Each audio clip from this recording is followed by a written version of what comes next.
Welcome back to my YouTube channel. आज चाहिँ हाम्रो घरमा चाहिँ मेरी आएको छ बर्दियाबाट। अनि उनीहरू चाहिँ खेलेर बसेका दुई भाइ। अनि भाइ पाएपछि चाहिँ मेरीलाई केही पनि चाहिँदैन भनेर भन्छ कि उसले चाहिँ। अनि यिनीहरू हेर्नु मेरीले फेरि भाइ हेर्नु खोला छ भनेर देखाउँदै थियो। मैले त्यस्तोमा जानिनँ, सर्प हुन्छ यता आऊ भनेको। यिनीहरू सर्प भनेको छिटछिट डराएर तल झरेको हेर्नु न।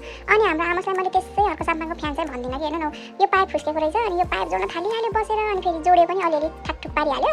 अनि त्यसपछि हामी चाहिँ फेरि घर आयो माथि। अनि यहाँ आएको फेरि हेर्नु कहाँबाट कैँची भेटाएर अनि त्यो कागजहरू काट्न थाल्यो कि। अनि आज चाहिँ मौसम चाहिँ पानी पर्ला जस्तो गरेको थियो, हल्का कालो कालो गरेको थियो बादल। अनि हामीहरू चाहिँ बाहिर बसेर मजाले मौसमलाई निहाल्दै बसिरहेको थियौँ। अनि यहाँ चाहिँ मेरो सानो गार्डन छ, यसमा मैले फुलहरू लगाएको छु। अनि बिस्तारै बिस्तारै राम्रो हुँदैछ सबै कुराहरू, फुलहरू। अनि हाम्रो आमा चाहिँ फेरि साइकल खेल्छु भनेर साइकल लिएर आउनु लाग्यो। अनि राइडर जस्तै गरेर फेरि पुरा साइकल उल्टो पारामा घुमाउँदै आयो कि।